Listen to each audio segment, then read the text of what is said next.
And when they were let go, they would come back voluntarily because their psychological needs were no longer being met, right? This is the thing about psychological needs. We're born with needs, biological needs. You need food, water, protein, all that jazz, all that good stuff. But we're also born with psychological needs. And we don't know what these needs are. It varies from person to person, right? A psychological need for attention for one person might be a psychological need for sympathy for another.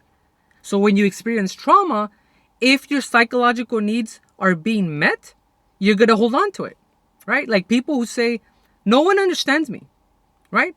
Well, why would they hold on to that mentality? Why would they hold on to that martyr complex, that victim mentality? Well, when people say no one understands me, there's an underlying tone that they're special, that they're unique, right? No one understands me because I'm special, I'm unique, right? This is a psychological need being met. I'm unique, I'm special. I'm not like everybody else, right? I put myself above others and no one understands me, right? I'm one of a kind. I'm one in a million, right? It's an excuse not to change, right? Why do people want to change? People want to change because it's not easy to change. If it was easy to change, everybody would do it, right? Change is a commodity because not everybody can do it. That's why it has value, right? Do you see what I'm saying? It's not the experience in and of itself that causes the trauma. It's the meaning that you give it, right? The meaning that you latch onto in order to meet your psychological needs.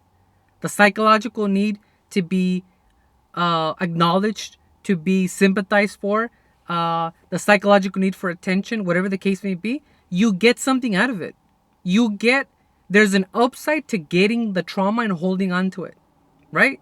Nature doesn't waste energy. So the attachment to the experience is the trauma. It's not the experience itself, is your attachment. Like I'm gonna hold on to this because this is gonna give me fill in the blank.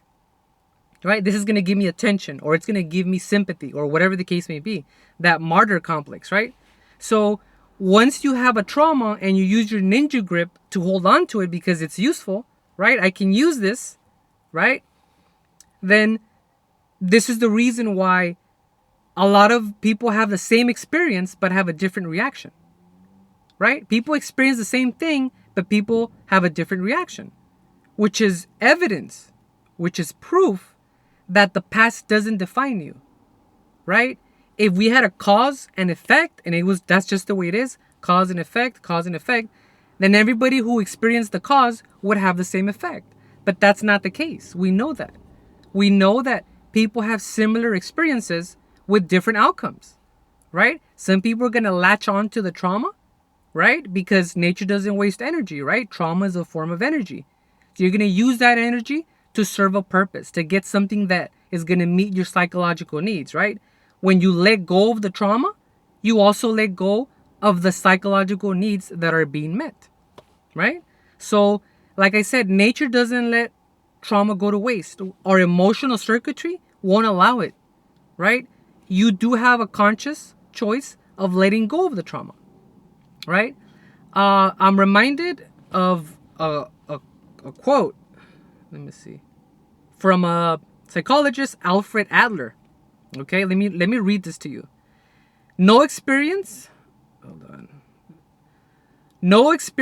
is in itself a cause of our success or failure. We do not suffer from the shock of our experiences, the so-called trauma, but instead we make out of them whatever serves our purposes. We are not determined by our experiences. The meaning we give them is itself determining. Alfred Adler. And I just thought that hit the bullseye. That really drove it home. At the end of the day, it is what it is. It's going to be what it's going to be. And that's life.